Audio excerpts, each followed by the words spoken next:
红色是表示你的专注力显示得很高。 Teachers at this primary school in China 蓝色是走神了， know exactly when someone isn't paying attention. 白色就是你可能跟网络还没有连接好。 These headbands measure each student's level of concentration.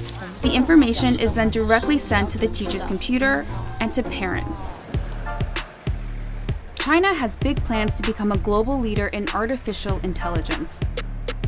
It has enabled a cashless economy where people make purchases with their faces. A giant network of surveillance cameras with facial recognition helps police monitor citizens. Meanwhile, some schools offer glimpses of what the future of high-tech education in the country might look like. 做出选择吧 Good job! Classrooms have robots that analyze students' health and engagement levels. Students wear uniforms with chips that track their locations. There are even surveillance cameras that monitor how often students check their phones or yawn during classes. These gadgets have alarmed Chinese netizens. But schools say it wasn't hard for them getting parental consent to enroll kids into what is one of the world's largest experiments in AI education. A program that's supposed to boost students' grades while also feeding powerful algorithms.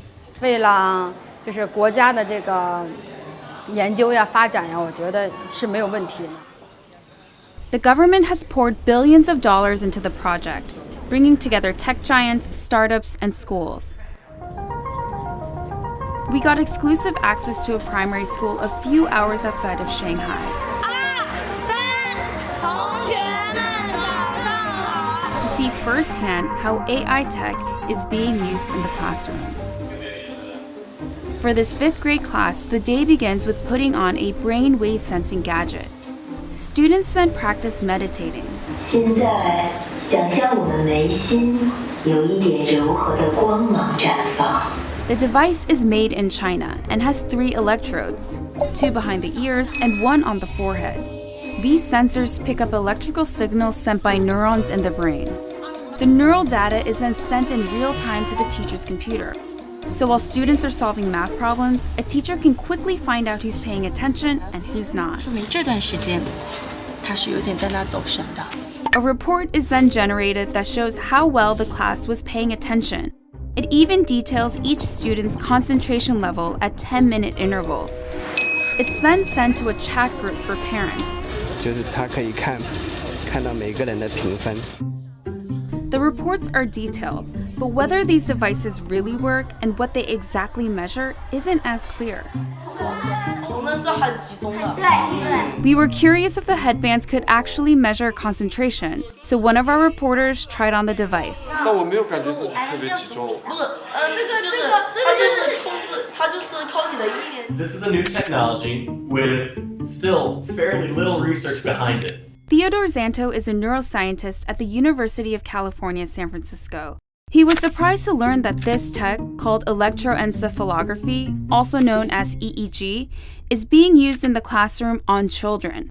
It's usually used by doctors in hospitals and labs. EEG is very susceptible to artifacts. And so if you are itchy or just a little fidgety, or the EEG wasn't set up properly so that the electrodes didn't have a good contact, affects the signal. Despite the chances for false readings, teachers told us the headbands have forced students to become more disciplined. 上课回答我的问题，就是他们的声音会比平常更响亮。 Teachers say the students now pay better attention during class, and that has made them study harder and achieve higher scores. 上课认真听讲，作业做的基本上是全对的。 But not all students are as enthusiastic.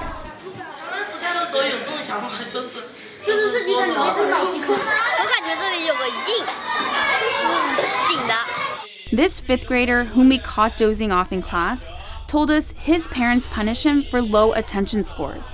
And that kind of data adds a new kind of pressure for students.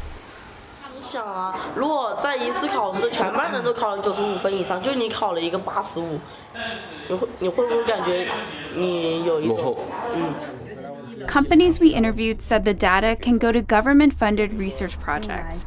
We spoke to parents who were unclear about where the data ended up, and they didn't seem to care too much. Santos says there's likely no privacy protection at all. In a classroom, if you're trying to make an assessment of an individual student, you really can't anonymize it. Experts and citizens alike are sounding alarms about various aspects of the country's huge push into artificial intelligence. These classrooms are laboratories for future generations. And while these new tools may potentially help some 200 million students raise their grades, just how this all works out won't be apparent until they become adult citizens.